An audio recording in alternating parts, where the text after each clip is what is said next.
Good morning student, आप सभी का हमारे यूट्यूब चैनल युग निर्माण सीनियर सेकेंडरी स्कूल पे स्वागत है।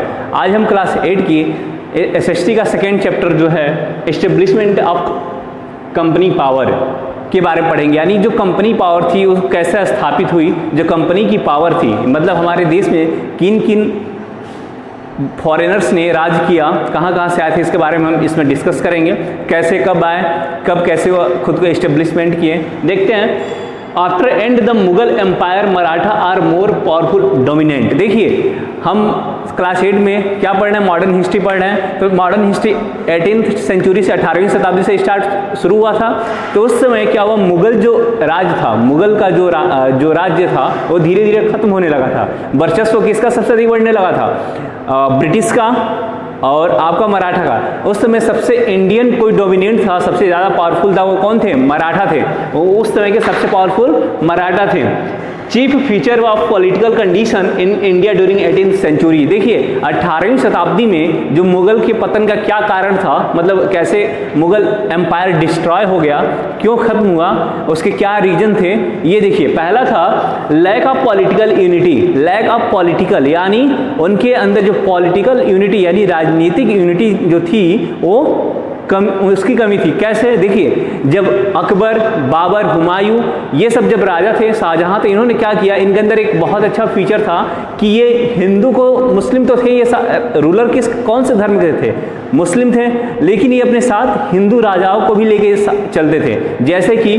उनको उतना ही सम्मान देते थे जितना वो एक मुस्लिम राजा को देते थे, और उनसे बढ़कर देते। इससे क्या था कि हिंदू के बीच में मुगल के प्रति ज़्यादा भेदभाव नहीं था। जब औरंगजेब आया तो उसने क्या किया कि धीरे धीरे इस चीज़ को खत्म करने लगा। उसने राजपूत राजाओं को धीरे धीरे बायकाट करने लगा, जिससे राजपूत राजाओं के मन में द्वेष उत्पन्न होने लगा, विद्रोह की भावना उत्पन्न होने लगी, जिससे ये क्या हुआ, उसकी जो यूनिटी थी, पॉलिटिकल यूनिटी, वो धीरे धीरे कम हो गई।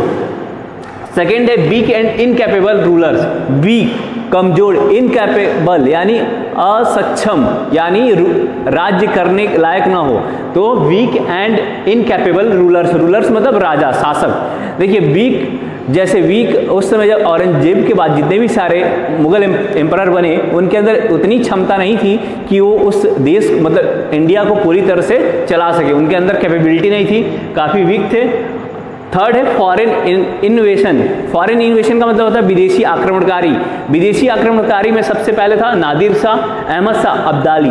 जब इन दोनों ने देखा कि जब इंडिया में शासन कमजोर पड़ने लगा मुगल का, तो उन्होंने आक्रमण करना शुरू कर दिया। आक्रमण करना जब शुरू किया तो इन्होंने कई बार लगातार आक्रमण किया। साथ ही साथ इनके साथ साथ कौन कौन आए, डच आए, पुर्तगाली आए, फ्रेंच आए, ब्रिटिश आए। अब इन सब के बारे में, डच के बारे में, पुर्तगाल और फ्रेंच और ब्रिटिश के बारे में हम एक एक करके जानेंगे। देखिए सबसे पहले पुर्तगाली जो आए थे, तो उसमें सबसे पहले जो इंडिया की खोज किया था वास्को डी गामा 1498 में। इंडिया में की जो खोज किया था वास्को डी गामा कब किया था, 1498 यानी 1498 में किया था। वह सबसे पहले कहाँ आया था, कालीकट के जैमोरीन में। वास्को डी गामा जो आया था इंडिया में, वो क्या करने आया था, वो इंडिया इसलिए आया था कि वो जितने भी यूरोपीय देश हैं, यूरोपियन कंट्री हैं, और इंडिया से डायरेक्ट ट्रेड यानी पूरी तरह से मतलब व्यापार करने के लिए, डायरेक्ट मतलब आमने सामने व्यापार करने के, इनमें सामने डायरेक्ट मतलब होता है कि वो डायरेक्ट सी रूट से आए, कहाँ से, पुर्तगाल से, और आके इंडिया में व्यापार करें, बीच में किसी प्रकार का रोक टोक ना हो, इसलिए उसने आया था, वास्को डी गामा आया था। यहाँ पे आने के बाद उसने क्या किया कि यहाँ व्यापार किया। यहाँ से व्यापार करके जब अपने देश पुर्तगाल गया, तो वहाँ पे जो पुर्तगाल गवर्नमेंट थी उसने क्या किया, उसने जब इस बात को जाना कि भारत भी कोई, इंडिया भी नाम का कोई देश है, तो उसने अपने वहाँ से सैनिक भेजे और भी व्यापारी वहाँ से आए। उन्होंने धीरे धीरे यहाँ पे ट्रेड तो स्टार्ट किया, साथ ही साथ यहाँ पे शासन कर रहे हैं, यानी रूलर बनने लगे। कई सारे ऐसे मतलब पार्ट थे इंडिया को, वहाँ पे ये लोग खुद का शासन करने लगे। उसके बाद से इसका जो पहला वायसराय था वो अल्मेडिया था। अल्मेडिया जो 1505 ईस्वी में पुर्तगाल का प्रथम वायसराय इंडिया जो बनकर आया था, इंडिया का प्रथम वायसराय जो पुर्तगाली था वो बना था, अल्मेडिया था, 1505 में बना था। He secured sea route from the attack of Arab, वो जितने भी मतलब समुद्री मार्ग थे उसको सिक्योर किया, मतलब उसको सुरक्षा के घेरे में लाया। किस वजह से कि जो भी बाहर के अदर देश हैं वो इंडिया पे आक्रमण न करें और जो उनका व्यापार है, पुर्तगालियों का व्यापार, वो नष्ट ना हो सके, उस पर कोई और कब्जा न जमा सके। लेकिन देखिए एक चीज़ है, जब आप किसी देश के लिए अपना रूट यानी अपना मार्ग खोलते हैं व्यापार करने के लिए, तो जाहिर सी बात है और भी देश आएंगे। पूरे वर्ल्ड में एक ही देश थोड़ा ना, बहुत सारे देश हैं, तो वो भी धीरे धीरे आएंगे। तो उसके बाद से पुर्तगालों के बाद से कौन आया? डच आए। कौन? डच का देखिए 1602 Dutch United east India company establish. 1602 ईस्वी में डच क्या है इंडिया में, उन्होंने सबसे पहली कंपनी जो अपना Dutch United east India company establishment किया, वो कहाँ पे किया? सूरत में। ठीक है,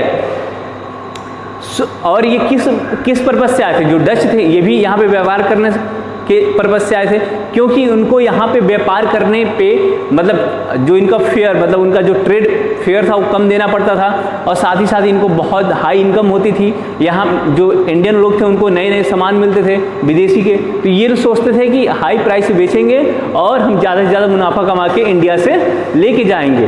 देखिए 17वीं शताब्दी तक आते आते, 17वीं शताब्दी यानी 17th सेंचुरी तक आते आते ये लोग क्या किए?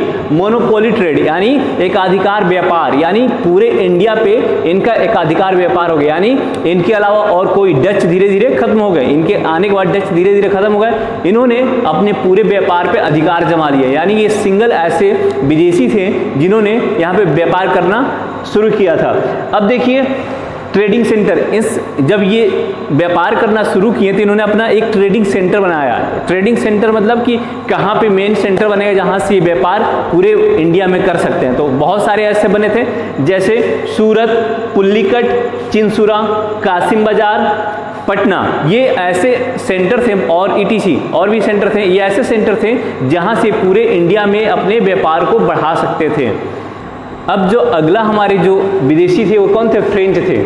फ्रेंच मतलब फ्रांस से आए हुए थे। ये 1664 में पहली बार जो फ्रेंच ईस्ट इंडिया कंपनी कहाँ पे आई थी? इंडिया में। उन्होंने आके यहाँ पे व्यापार के लिए राजा से आदेश मांगा। किससे? उस समय किसका शासन था? मुगल का। उन्होंने मुगलों से शासनकाल के लिए व्यापार के लिए आदेश मांगा, और वो जो पहली उनकी कंपनी जो बनी थी वो किसके अंडर में थी? Under the control of the French government, यानी फ्रांस सरकार के अंडर में। सन 1664 में फ्रांस से लोग आए थे, व्यापारी आए थे, उन्होंने यहाँ पे व्यापार करने के लिए अपनी कंपनी को इस्टेब्लिश किया। और साथ ही साथ देखिए first French east India company establish in 1668 सूरत। पहली फ्रेंच ईस्ट इंडिया कंपनी जो स्वतंत्र रूप से इंडिया में काम कर रही थी वो कब स्थापित हुई थी? 1668 में सूरत में। और जो दूसरा जो नेक्स्ट मुसलीपत्तम यानी 1669 में, दूसरा जो था वो मुसलीपत्तम में हुआ था। कब? 1669 में। देखिए फ्रेंच जो आए थे, लोग आए थे व्यापार करने के लिए, उनका भी मेन उद्देश्य यही था कि हम यहाँ पे व्यापार करें, अधिक से अधिक पैसे कमाएं। देखिए जितने भी बाहर से आए थे लोग यहाँ पे राज करने, जो पहले तो व्यापार करने के लिए आए थे, धीरे धीरे उन्होंने व्यापार पे अपना हक जमाया। पूरी तरह जब कंट्रोल हो गया व्यापार उनके अंडर कंट्रोल हो गया, तो उन्होंने क्या किया? धीरे धीरे इंडिया में रूल यानी शासन, रूलर बनना शुरू कर दिए, यानी शासक बनना शुरू कर दिए। उन्होंने क्या किया कि धीरे धीरे अपने साम्राज्य को फैलाया, अपने व्यापार को फैलाया, साथ ही साथ अपने जो राजनीतिक महत्वाकांक्षा थी यानी जो पॉलिटिकल उनकी इच्छा थी उसको धीरे धीरे उन्होंने बढ़ाया और इंडिया पे राज्य करने लगे। देखिए उस जो फ्रेंच थे उनका जो हेडक्वार्टर जो था वो कहाँ था? पांडिचेरी। पांडिचेरी आपका कहाँ पे है? गोवा में है। पांडिचेरी आपका गोवा में है। तो वहाँ पे उनका सबसे पहला हेडक्वार्टर था। और फ्रेंच के सबसे जो 2 गवर्नर थे, बहुत सारे गवर्नर बने लेकिन उन 2 ही गवर्नर के नाम याद किए जाते हैं क्योंकि ये उस समय के सबसे मोस्ट पावरफुल फ्रेंच गवर्नर थे। पहला ड्यूमस, दूसरा डुप्लिक्स। पहला ड्यूमस, दूसरा डुप्लिक्स। देखिए ये दोनों ऐसे गवर्नर थे जिन्होंने अंग्रेजों से यानी ब्रिटिश से लड़ाई किया, उनसे लड़ाई जीती। और इनका जो लड़ाई था वो कौन सा था? कर्नाटिक, CARNATIC, कर्नाटिक, जो अब इस समय जिसको हम जिस नाम से जानते हैं कर्नाटका, जो इनकी सबसे मतलब महत्वपूर्ण लड़ाई थी या वार थे वो कौन थे? कर्नाटिक, जो इस समय हम कर्नाटिक का युद्ध यानी कर्नाटक, इस समय नाउ मतलब इस समय प्रेजेंट में हम उसको क्या बोलते हैं? कर्नाटका बोलते हैं। कर्नाटक का युद्ध था। देखिए कर्नाटक का युद्ध 3 बार हुआ था, अंग्रेजों में हुआ था और फ्रांस के लोगों में हुआ था। पहला जो युद्ध हुआ था उसमें इनकी एक संधि बनी थी जिसमें फ्रांस के लोगों की जीत हुई थी। तो उन्होंने क्या किया? उन्होंने एक संधि बनाई थी। उस संधि के अंतर्गत इन्होंने अपने जो राज्य थे उसको अदला बदली किए थे, यानी अंग्रेज अपने दूसरे राज्य को देंगे अदर कंट्री के और फ्रेंच यहाँ के राज्य को देंगे। तो यही इसमें हुआ था।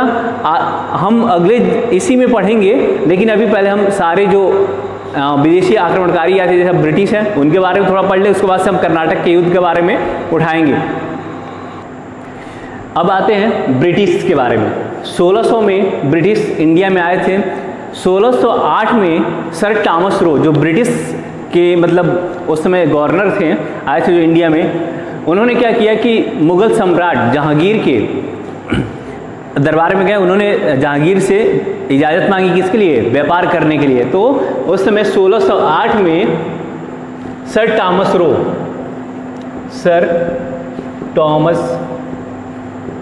रो, इस समय जहांगीर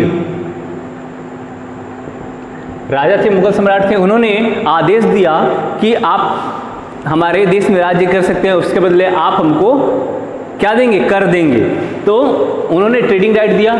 सन 1612 में सूरत में ईस्ट इंडिया नाम की कंपनी अंग्रेजों ने एस्टेब्लिश किया। कहाँ पे? सूरत में। सन 1612 में अंग्रेजों ने एक कंपनी को इस्टेब्लिश किया जिसका नाम था ईस्ट इंडिया कंपनी। अब देखिए दे इस्टेब्लिश्ड मोर फैक्ट्री। अब उन्होंने जब धीरे धीरे अपने व्यापार को उन्होंने बढ़ाना स्टार्ट कर दिया तो उनकी जो व्यापार के जो पॉइंट थे, मतलब जो स्थान थे, कम पड़ने लगे। वो पूरे भारत में व्यापार करना चाहते थे, तो उन्होंने धीरे धीरे अपने पॉइंट को यानी जो अपने स्थान है, व्यापार केंद्र को उन्होंने बढ़ाना स्टार्ट किया। उन्होंने कहाँ फैक्ट्री स्थापित किया? अहमदाबाद में स्थापित किया, फिर अजमेर में किया, आगरा में किया, कलकत्ता में किया, बॉम्बे में किया, पटना में किया, और भी बहुत सारी जगह थे वहाँ पे किया। ठीक है। अब इन्होंने जब व्यापार शुरू किया तो इन्होंने हर जगह जहाँ भी ये लोग जाते थे वहाँ पे कुछ कर अदा करते थे हर राज्य में। तो उन्होंने दे पे 3000 rupees per annum to Mughal emperor. तो उन्होंने क्या किया कि 3000 रुपये पर एनम, यानी एक साल में 3000 रुपये मुगल एम्परर को पे करते थे। 3000 रुपये उस समय के लिए 3000 आज के लिए 3 करोड़ के बराबर है। उस टाइम 3000 रुपये आज के 3 करोड़ के बराबर है। तो ये लोग क्या देते? एक साल में 3000 रुपये पर एनम देते थे। किसको? मुगल राजा को। अब देखिए उन्होंने जब यहाँ पे जब यहाँ पे ब्रिटिश राज्य करने लगे तो उन्होंने अपने रहने का और अपनी जो पॉलिटिकल पावर है उसको बढ़ाने के लिए उन्होंने क्या किया? धीरे धीरे अपने आप को पावरफुल बनाना शुरू किया। अब देखिए उन्होंने क्या किया? सबसे पहला दे बिल्ड मद्रास फोर्ट। उन्होंने मद्रास में एक किला, जो इस समय चेन्नई के नाम से जिसको जानते हैं, मद्रास को हम जिसको चेन्नई के नाम से जानते हैं, वहाँ पे उन्होंने एक फोर्ट यानी किला बनाया जिसको सेंट जॉर्ज के नाम से उस किले को जानते हैं। और दूसरा उन्होंने कलकत्ता में बनाया जिसका नाम विलियम फोर्ट था। यहीं से उन्होंने अपने जो राजधानी थी, जैसे जैसे उन्होंने व्यापार शुरू किया और जैसे जैसे वो कलकत्ता पहुंचे तो उनको कलकत्ता सबसे अच्छा लगने लगा। किसको? ब्रिटिश को। यहाँ से वो आसानी से आ जा सकते थे क्योंकि यहाँ पे समुद्र मार्ग इनको आसानी से मिल जाता था। तो इन्होंने अपने देश की राजधानी क्या बनाया? कलकत्ता को बनाया और यहाँ से इन्होंने पूरे इंडिया में राज्य करना शुरू किया। आज के लिए बस इतना ही। इसका जो सेकेंड पार्ट है जिसमें हम कर्नाटका वार के बारे में पढ़ेंगे, तो अगला वीडियो देखिए आप नेक्स्ट सेशन में। Thank you.